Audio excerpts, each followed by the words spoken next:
Assalamualaikum warahmatullahi wabarakatuh. Perkenalkan nama saya Jian, NIM 22650018. Tujuan saya membuat video ini untuk mengenai tugas mata kuliah Cebri Krem. Langsung saja di sini materi satu pengenalan Cebri yaitu materi ke-1 ini ada Cyberfish, ruang siber atau cybercrime atau kejahatan siber, Ciblau untuk teman siber.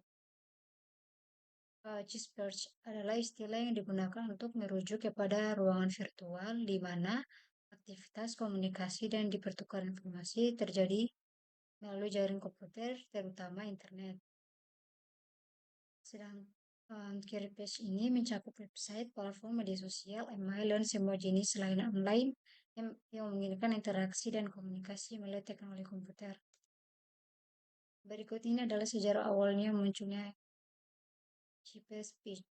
Cyberspace awalnya pada tahun 1960-an sampai 1000 dan 1970-an. Awal mula dunia mulai pada era ini pada tahun 1990 Amerika Serikat mengembangkan ARPANET yang merupakan pendahuluan internet modern. ARPANET ini dibangun untuk keperluan militer dan penelitian ilmiah. Dan pada tahun 1980-an dekade menyaksikan perkembangan lebih lanjut dan jaringan komputer, dan sedangkan pada tahun 1990-an ini adalah era di mana World Wide Web ditemukan oleh Tim Berners-Lee pada tahun 1989. Pada tahun 2000-an, selama dekade ini internet menjadi lebih mudah diakses dan cepat, dan semakin banyak perusahaan uh, perusahaan besar seperti Google, Amazon, dan Facebook yang muncul. Dan pada tahun 2010-an, penyebaran perangkat seluler smartphone mengubah cara yang mengakses internet menjadikan lebih terjangkau dan portabel. Pada tahun 2020, COVID pandemi mempercepat informasi digital di seluruh dunia. Lebih banyak pekerjaan, pendidikan, dan interaksi sosial beralih ke lingkungan online. Cyberspace di dunia maya. Istilah cyberspace pertama kali digunakan untuk menjelaskan dunia maya yang terhubung langsung ke internet oleh Johnny Perry Barlow pada tahun 1990. Johnny Barlow adalah seorang penulis aktivis yang salah satu pendiri Electronic Frontier Foundation, sebuah organisasi yang memperjuangkan hak berguna kebebasan maya. Cybercrime digunakan dan juga dikenal sebagai kejahatan dunia maya atau kejahatan cyber yang merujuk pada tindakan kriminal yang dilakukan menggunakan teknologi komputer. Konkret cybercrime. Di sini ada karakteristik khusus kejahatan siber dapat mencakup berbagai hal. Berikut ini ada 5, itu mencari ciri khasnya adalah ruang lingkup kejahatan, sifat kejahatan, pelaku kejahatan, modus kejahatan, jenis kerugian yang ditimbulkan. Karakteristik ini menunjukkan kompleks dinamika dari kejahatan siber yang memerlukan perhatian khusus dan upaya pencegahan deteksi. Jenis-jenis kejahatan siber. Pertama, di sini ada pencurian identitas. Contohnya seorang mencuri informasi pribadi seorang. Terus di sini ada phishing. Contoh phishing, pelaku ini itu mengirim email atau pesan yang mengejek korban untuk membagikan informasi pribadinya. Ketiga ada malware. Malware ini dia tuh adalah virus komputer yang mengaktifasi komputer korban dan mencuri data pribadi atau merusak sistem. Terus di sini ada software. Contoh perangkat lunak yang mengekspresikan data korban dan minta tembusan untuk mendekspresikan data tersebut. Dan yang kelima itu ada peretasan atau hacking disebut. Contohnya itu dia itu meretas web atau jaringan perusahaan, mencuri data atau merusak sistem.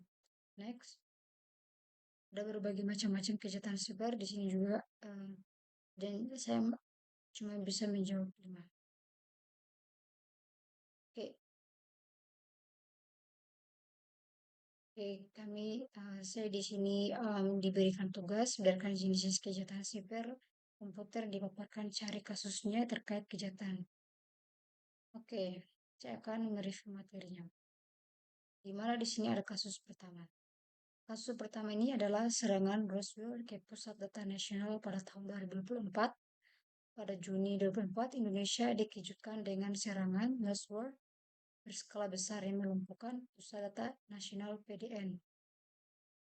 Varietas ini menggunakan varian Roswell baru bernama Brain Shipper yang menembus sistem keamanan PDN serangan mulai pada tanggal 17 Juni dengan mematikan Windows. Defender alhasil, Roswell mampu menjalankan aksinya dengan mulus. Dan pada tanggal 20 Juni, serangan ini disadari setelah layanan imigrasi bandara mengalami drone. Tak lama mengganggu meluas berbagai layanan online. Dan empatinya ini setelah pemerintah informasi jenis sebutnya menyerang itu pada hari itu pula pelaku minta tembusan 8 juta dolar US.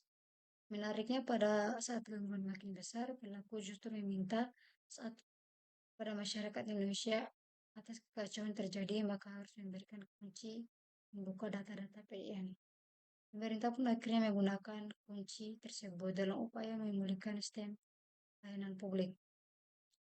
Oke, di sini yuk ke tugas yang kedua yang saya buat. Di sini di mana ribuan situs pemerintah dipromosikan judi online pada tahun 2023 itu khususnya.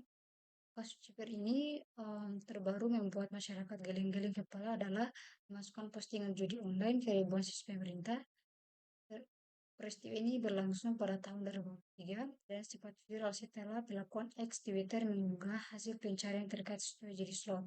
Saat menggunakan keyword haram tersebut ini Google ternyata banyak situs web pemerintah yang beretis UID muncul penyebab. Uh, jadi penyebabnya dari peristiwa ini adalah dilemanya keamanan situs web pemerintah. Hacker pun dapat dengan mudah memanfaatkan celah keamanan dan menyisipkan halaman promosi judi online di dalamnya. Next, ini yang terakhir, di mana ada kasus channel YouTuber besar-besar ramai dibajak pada tahun 2023 lagi. Salah satunya sorotan utama kasus cyber crime ini di Indonesia 5 tahun terakhir adalah membacakan channel YouTube milik sejumlah publik figur, entasi dan brand. Pada rentang 2020 sampai 2023, banyak channel milik YouTuber Indonesia menjadi korban hacker berturut-turut. Pelaku mengubah nama, deskripsi, dan thumbnailnya serta menghapus atau mengganti beberapa video yang ada mereka. Mereka juga memanfaatkan channel untuk menanyakan live streaming berisi penipuan atau konten berbahaya. Anehnya hampir semua korban mengaku sudah menerapkan keamanan akun, tapi peretasan tetap terjadi. Khusus tak usut satu metode terpopuler itu menggunakan Google pencurian browser ini itu memungkinkan pelaku masuk tanpa login. Jadi masukan saya lebih baik kita berhati-hati dalam menggunakan sosial media. Oh, itu saja video saya. Mohon maaf jika ada kata yang salah. Beliau taufiq hidayah. Assalamualaikum warahmatullahi wabarakatuh.